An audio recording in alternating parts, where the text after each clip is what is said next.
Assalamualaikum warahmatullahi wabarakatuh. Kembali lagi di channelnya Tama Edukasi. Dalam kesempatan video kali ini, saya akan menyajikan rangkuman materi pendidikan Pancasila kelas 12 bab 5 tentang praktik gotong royong dalam kehidupan masyarakat Indonesia. Materi ini materi kurikulum merdeka. Sebelum lanjut menonton atau menyimak pembahasan rangkuman di video kali ini, bantu dukung channel ini dengan cara like, comment, share, serta subscribe. Bagian A tentang kerjasama dalam bergotong royong.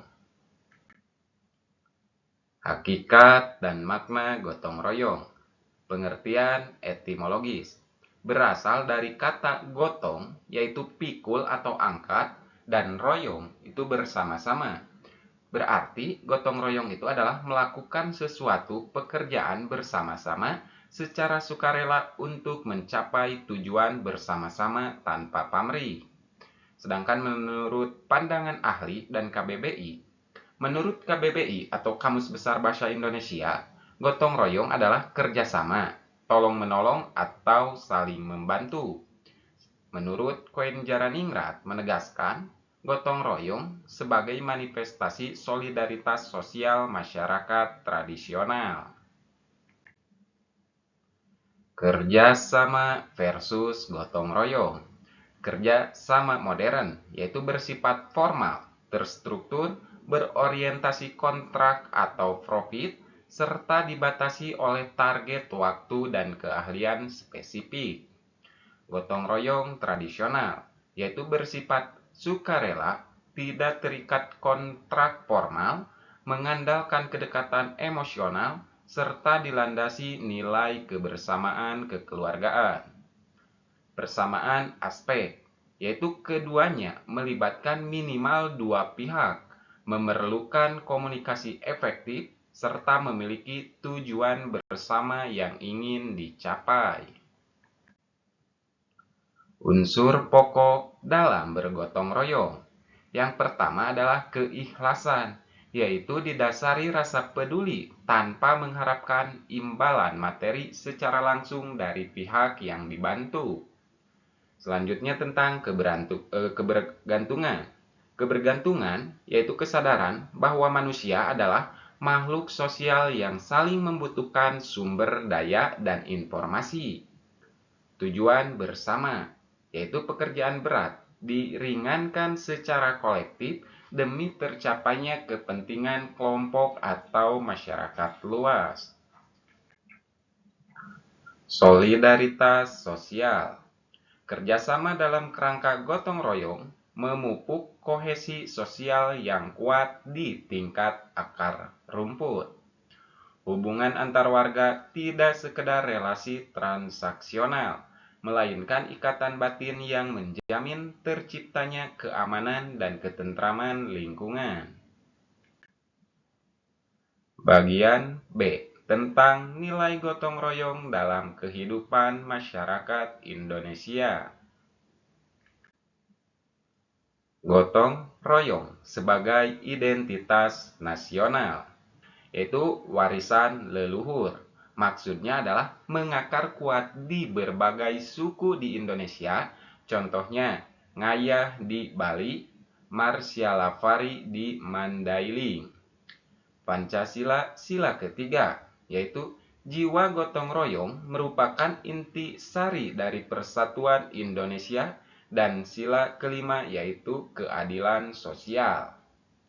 Pandangan Bung Karno, usaha bersama yang dinamis, memeras keringat bersama dan banting tulang bersama. Nilai luhur yang terkandung. Yang pertama adalah kebersamaan, yaitu mengutamakan kepentingan kolektif di atas ego pribadi atau golongan tertentu. Yang kedua yaitu persamaan. Berbeda dengan kebersamaan antara persamaan ya. Persamaan adalah menempatkan setiap warga masyarakat pada kedudukan yang setara tanpa diskriminasi. Yang terakhir ketiga yaitu tolong-menolong. Maksudnya adalah sikap empati tinggi membantu meringankan beban sesama yang sedang mengalami kesulitan. Dinamika dan tantangan era modern, yaitu pengaruh modernisasi dan individualisme. Perkembangan teknologi dan sistem ekonomi kapitalis perkotaan cenderung memicu sifat individualistis, melemahkan ikatan komunal tradisional. Transformasi bentuk gotong royong. Gotong royong bergeser dari kegiatan fisik komunal, yaitu kerja bakti desa, menuju aksi sosial digital, donasi daring, dan relawan bencana. Mengapa gotong royong harus dilestarikan? Karena satu, memperkuat integrasi sosial, yaitu mencegah disintegrasi bangsa di tengah arus globalisasi dan pluralitas masyarakat. Yang kedua adalah efisiensi penyelesaian masalah, yaitu mempercepat penanganan masalah sosial, lingkungan, dan ekonomi lokal. Yang ketiga yaitu pewarisan karakter luhur. Maksudnya adalah menanamkan budi pekerti luhur bagi generasi muda penerus bangsa. Bagian C. Tentang praktik kegiatan gotong royong dalam kehidupan nyata. Bentuk nyata di masyarakat. Yang pertama adalah kerja bakti lingkungan, yaitu pembersihan saluran air, perbaikan fasilitas umum, dan pemeliharaan kebersihan kampung secara berkala. Yang kedua adalah gotong royong peristiwa, yaitu membantu warga yang menyelenggarakan hajatan, mendirikan rumah, atau menghadapi musibah kedukaan.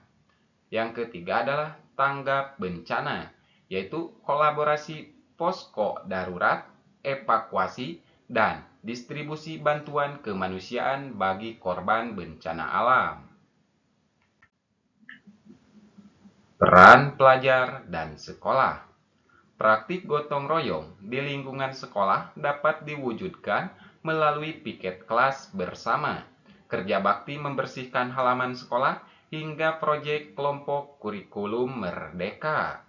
Melatih manajemen konflik, pembagian tugas, serta kepekaan sosial peserta didik sejak dini. Tahapan proyek penguatan gotong royong. Yang pertama adalah identifikasi masalah, yaitu menemukan isu krusial di lingkungan sekitar, misal penumpukan sampah atau fasilitas umum rusak. Yang kedua adalah perencanaan dan pembagian peran, yaitu menentukan ketua kelompok, menyusun jadwal, dan membagi tugas secara adil. Yang ketiga adalah eksekusi dan evaluasi, yaitu pelaksanaan aksi nyata di lapangan secara kolaboratif diikuti refleksi akhir kegiatan. Analisis praktik gotong royong. Yang pertama ada jenis kegiatan. Jenis kegiatannya adalah kerja bakti rutin, sasaran utamanya yaitu infrastruktur atau lingkungan, sifat pelaksanaannya adalah terjadwal dan wajib warga, dampak sosialnya adalah lingkungan bersih dan rukun. Jenis kegiatan yang kedua yaitu tanggap darurat atau bencana, sasaran utamanya adalah korban musibah atau kemanusiaan, sifat pelaksanaannya adalah spontan dan sukarela tinggi, dampak sosialnya adalah solider, empati terbangun. Jenis kegiatan yang ketiga adalah proyek sosial sekolah. Sasaran utamanya yaitu edukasi dan karakter siswa. Sifat pelaksanaannya adalah kurikuler dan terarah. Dampak sosialnya yaitu keterampilan kepemimpinan. Tingkat efektivitas gotong royong. Terkait dengan tingkat efektivitas gotong royong, kalian bisa lihat di tabel berikut atau di bagian berikut. Yang pertama ada kebersihan lingkungan itu mencapai 88%, bantuan sosial atau musibah itu 95%, pembangunan pasum desa yaitu 78%, sedangkan kegiatan kepemudaan yaitu 82%. Survei partisipasi masyarakat ini menunjukkan bahwa bentuk gotong royong dalam situasi kemanusiaan dan musibah masih memiliki tingkat keterlibatan tertinggi di Indonesia. Refleksi nilai Pancasila. Gotong royong adalah paham yang dinamis, lebih dinamis daripada kekeluargaan. Kekeluargaan adalah asta sila, gotong royong adalah adil sila. Ini kutipan menurut Insinyur Soekarno. Rangkuman pembelajaran di bab ini yaitu makna esensial. Gotong royong adalah pilar pemersatu bangsa yang membedakan masyarakat Indonesia dengan bangsa lain. Penerapan nyatanya adalah melalui kerja bakti, tanggap darurat, dan proyek kolaboratif, nilai Pancasila diwujudkan dalam tindakan konkret. Tanggung jawab generasi. Siswa kelas 12 memegang peran penting dalam melestarikan budaya gotong royong di tengah modernisasi. Sekarang kita masuk ke sesi tanya jawab dan diskusi terbuka. Jika ada pertanyaan, silahkan tuliskan di kolom komentar. Dan jadikan kolom komentar sebagai forum diskusi kita atau forum diskusi tanya jawab kita. Semoga video ini bermanfaat dan membantu bagi kita semua. Jangan lupa untuk selalu dukung channel ini dengan cara like, comment, share, serta subscribe. Terima kasih. Wassalamualaikum warahmatullahi wabarakatuh.